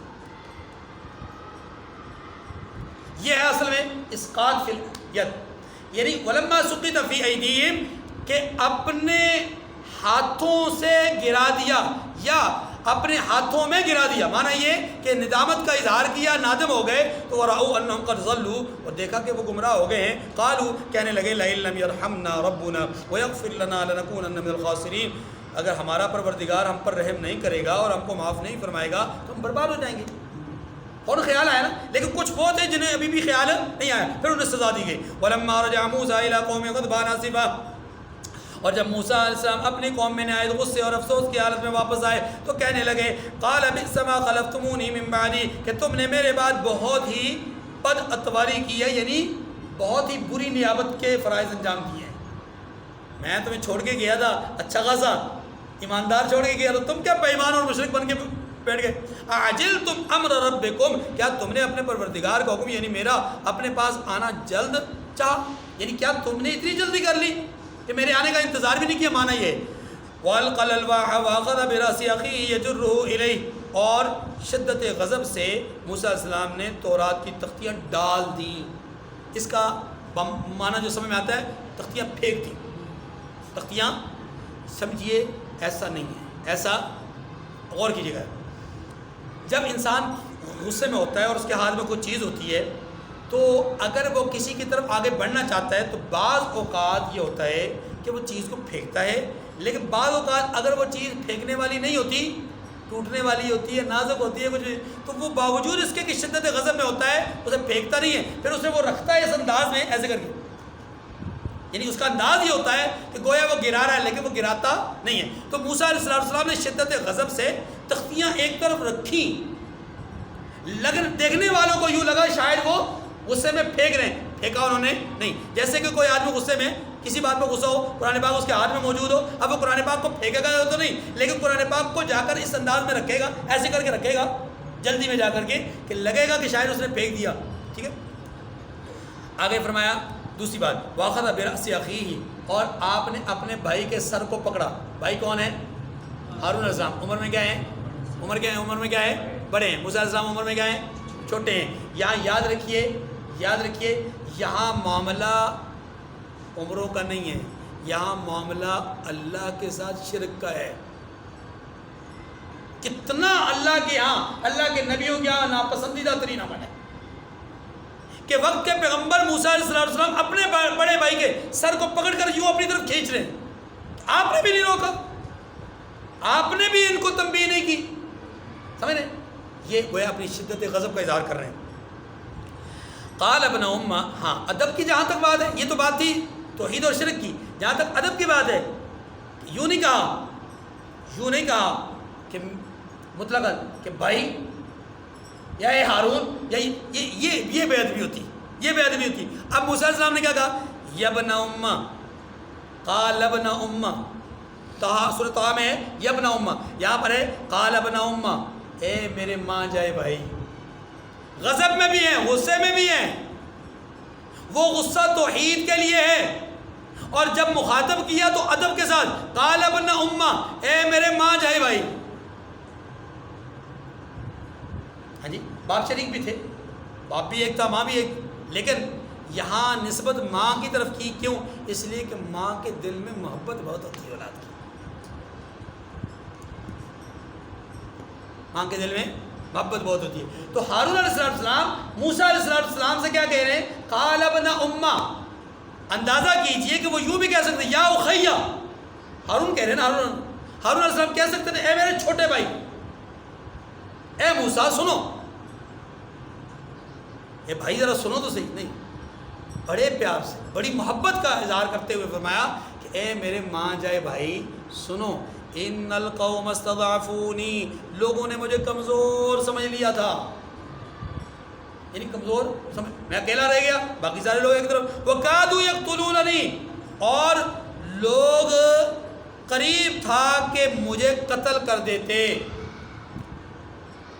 دیکھیے سنیے, موسیٰ ہارون علیہ السلام کے سامنے دو راستے تھے. ایک راستہ یہ تھا کہ جب ساری کی ساری قوم شرک میں مبتلا ہو گئی تو کیا کرتے؟ قوم کو چھوڑتے اور چلے جاتے. ایک راستہ تو یہ تھا, اور دوسرا راستہ وہی تھا جو انہوں نے اختیار کیا, اور وہ کیا تھا کہ قوم کے اندر رہیں, ان کو ندامت یاد دلاتے رہیں, ان کو شرم آر دلاتے رہیں, ان کو شرک سے جو ہے وہ اپنا انحراف ان کا کروانے کی کوشش کرتے رہیں, اور توحید کی دعوت پرچار کرتے رہیں. یہ انہوں نے کیا, اور اس کا فائدہ یہ ہو کہ کچھ لوگ ان کا ساتھ دینے والے ہو گئے.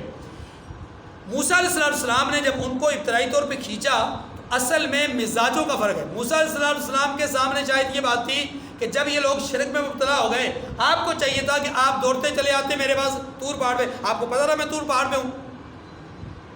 لیکن ہارون علیہ السلام کے سامنے مزاج یہ تھا, ان کا مزاج یہ تھا کہ میں قوم کو چھوڑ کے جاتا تو دو چیزیں ہو سکتی تھیں. ایک, خود قوم کے اندر تفریق پیدا ہو جاتی, جب میں جاتا تو کچھ لوگ میرے ساتھ چلے جاتے اور باقی لوگ رہ جاتے, قوم کے اندر تفریق پیدا ہو جاتی, اور تفرقے کے خلاف تھے. دوسرا, موسیٰ علیہ السلام کے پاس دوڑتا ہوا جاتا تو ہو سکتا ہے کہ موسیٰ علیہ السلام ہی اس بات کو ناپسند کرتے کہ آپ نے میرے آنے کا انتظار بھی نہیں کیا اور آپ بھاگ چلے آئے. تو اس لیے ہارون علیہ السلام وہیں رہے اور موسیٰ علیہ السلام یہ سمجھ رہے ہیں کہ آپ کو میرے پاس آنا چاہیے. اب یہ دونوں کا اجتہادی مسئلہ ہے. دونوں کا کیا ہے؟ غلطی پہ کوئی بھی نہیں ہے. غلطی پہ تو یاد رکھیے بعض اوقات ایسا ہوتا ہے کہ غلطی آپ کسی کی بھی نہیں کہہ سکتے کہ یہ غلط ہے وہ صحیح ہے. ہاں آپ یہ کہہ سکتے ہیں اجتہاد ہے, اجتہاد میں خطا ہو گئی, غلطی نہیں خطا ہو گئی. دیکھیں قال ابن ام ان القوم استضعفوني وكادوا يقتلونني, انہوں نے اپنے بھائی کو اپنی طرف کھینچا. بھائی نے کہا کہ اے میرے ماں جائے بھائی, آپ یہ سمجھ لیجئے کہ لوگوں نے مجھے کمزور سمجھ لیا, یہ لوگ مجھے کمزور سمجھتے تھے اور قریب تھا کہ وہ مجھے قتل کر دیں. فلا تشمت بی الاعداء ولا تجعلنی مع القوم الظالمین, ایسا کام نہ کیجئے کہ دشمن مجھ پر ہنسے. اب یہ ہارون علیہ السلام موسیٰ علیہ السلام کو کہہ رہے ہیں کہ آپ ایسا کام نہ کریں کہ دشمن مجھ پر ہنسے. یہ لوگ جو دشمن ہیں توحید کے برعکس ہو گئے, شرک میں مبتلا ہو گئے, یہ دشمن ہیں ہمارے. اب یہ ہنسیں گے بھائی, کیوں کس بات پہ ہنسیں گے؟ سنیے کہ اے ہارون, ابھی تک تو آپ ہمیں سمجھاتے رہے, شرک کی نفی کرتے رہے, توحید کا پرچار کرتے رہے اور ہمیں ڈانٹتے ڈپٹتے رہے. ہاں جی, تو اب آپ کے بھائی نے بھی آپ کو ہم جیسا ہی سمجھ لیا. ظاہر ہے آپ کا گلا, آپ کی داڑھی کو پکڑا, سورۃ طٰہٰ میں آتا ہے داڑھی کو بھی پکڑا. یہاں پر ہے صرف سر کے بالوں سے بھی آپ کو پکڑا ہوا ہے, داڑھی سے بھی آپ کو پکڑا ہوا, کھینچ رہے ہیں اور زد و کوب کر رہے ہیں. چھوٹا بھائی بڑے بھائی کو کر رہا ہے اس طرح. تو یہ تو ایسے لگ رہا ہے کہ جیسا کہ اس جرم میں برابر کے آپ بھی شریک ہیں, تو آپ بھی ہمارے جیسے ہو گئے. تو ہارون علیہ السلام ان کو یہی سمجھا رہے ہیں کہ بھائی دیکھو, کہیں ایسا تو نہیں کہ آپ کی اس حرکت کی وجہ سے لوگ مجھ پر ہنسیں اور مجھے اپنے جیسا ظالم سمجھیں. ٹھیک ہے جی. فلا تشمت بی الاعداء ولا تجعلنی مع القوم الظالمین, دشمنوں کو مجھ پر نہ ہنسائیں اور مجھے ظالم لوگوں میں مت شامل کیجیے. ظالم لوگوں میں مت, وہ ظالم اور ہیں, میں نے ظلم نہیں کیا, میں نے تو ان کو روکا. اب جب بھائی ہارون موسیٰ علیہ السلام کو سمجھ میں آ گئی کہ ان کا کوئی قصور کسی درجے میں بھی نہیں ہے, ہر طرح سے یہ بری ہے, تو پھر دعا کے لیے ہاتھ اٹھائے. قال رب اغفر لی ولی اخی, اے اللہ, اے میرے پروردگار, مجھے اور میرے بھائی کو معاف کر دیں. موسیٰ علیہ السلام کو کس بات کی معافی مانگی انہوں نے اپنے لیے, کس بات کی؟ حضرت ہارون کو پکڑنے کی, زد و کوب کرنے کی, کہ جذبہ توحید سے سرشار ہو کر کے میں نے پوری تفصیل نہیں سنی اور میں نے پہلے سے زد و کوب کر لیا. اے اللہ مجھے معاف فرما دے اور میرے بھائی کو بھی معاف فرما دے. میرے بھائی کو بھی اگر کسی درجے میں, چونکہ بھائی ہے نا, میری غیر موجودگی میں ہوئے, ہو سکتا ہے کسی درجے میں ممکن ہے کہ وہ عظیمت انہوں نے نہ اختیار کی جو کرنی چاہیے ہو. اس لیے فرمایا اے اللہ مجھے بھی اور میرے بھائی کو بھی معاف فرما دے. وادخلنا فی رحمتک, اور ہمیں اپنی رحمت میں داخل کر. وانت ارحم الراحمین, تو سب سے بڑھ کر رحم کرنے والا ہے. وآخر الدعوانا ان الحمد للہ رب العالمین.